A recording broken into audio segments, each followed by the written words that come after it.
Continue now with our lead story, Russia thumbing its nose at the world. Joining us from Los Angeles, radio talk show host Leslie Marshall and former Democratic Congressman from Ohio, Dennis Kucinich. Mr. Kucinich, you ran for president. You remember that when you were running for president? I have a little button.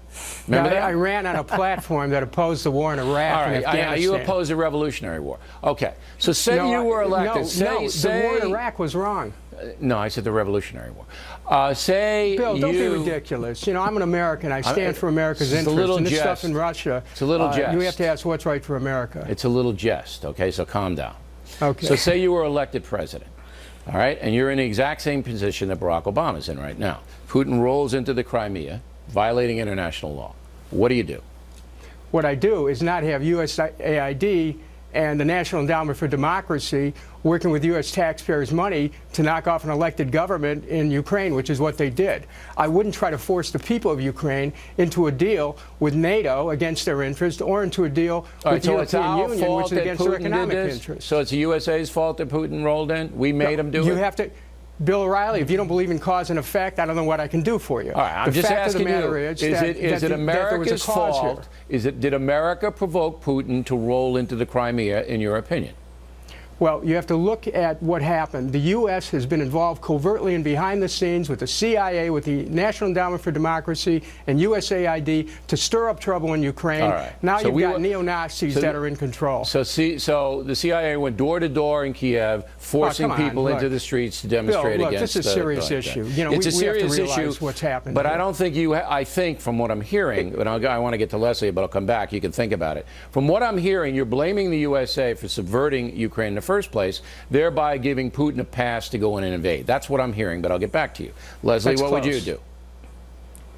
Well, first of all, this is not the United States' fault. This is Putin's fault. This man, since childhood, has been a thug, and that's what he is. Your word, I believe I call him a bully, Bill. What we need to do is isolate, and I think that the president has started to do that financially and with the international stature of Russia. We have our allies like the UK, Germany, Poland, and the other G8 countries who, you know, we say, hey, we got to put the brakes on planning for the meeting in Sochi. We're going to cancel the meeting in Moscow, which the president did. Cancel meetings with regard to energy or naval cooperation in Washington, D.C. Well, you heard my talking points. We also need to go further talking about... It doesn't look like Britain or Germany or France is going to go along with any kind of economic thing against Putin. So they'll cancel a bunch of meetings, and I'm sure Putin will really lose sleep over that, and maybe they'll make fun of his hat. But come on, Leslie, when you say rally the international, there is no indication that President Obama has the power to rally anybody to do anything. No, I don't agree with that. And Bill, I think you would agree with me that nobody in the international community certainly wants military action. I don't think anybody in the United States, talking about military action. We can't even get for Charles, wants military economic action. sanctions. The UK press is reporting that the government in London is not going to do anything. So I think that you're operating in the theoretical realm. Let's go back to Dennis Kucinich. So, from your point of view, the United States caused this mess. Putin was right to go into Crimea and violate international law. Is he right to take over the whole country and kind of annex it toward Moscow? That's not going to happen.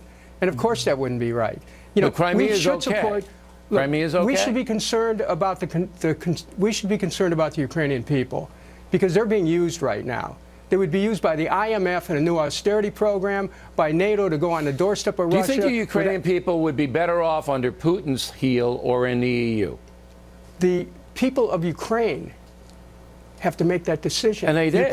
They deposed the puppet leader and they threw him out. They made the decision. Well, wait a minute. That wasn't democratic. That was stirred up from behind the scenes. Democratic. It wasn't democratic. The president who was elected democratically then suspended many Democratic, like the right to assembly. I mean, all right, look, I don't want to get involved in Ukrainian politics. I don't think that's what we need to do here. And we shouldn't be. All right, so you're blaming us for it. That's a pretty interesting point of view. You have to look at the United States behind-the-scenes efforts in Ukraine to understand what's going on. 65 programs supported by the National Endowment for Democracy. But I want to give you a heads up to get ready. I want you to give it a heads up to get ready, Dennis. When China seizes the Japanese islands, which they're going to do after watching this debacle, then I want you to come back on and explain how the United States made that happen. Thanks a lot. We appreciate it. I'll be glad to talk to you at any time, though. All right, good. Directly ahead, how many Americans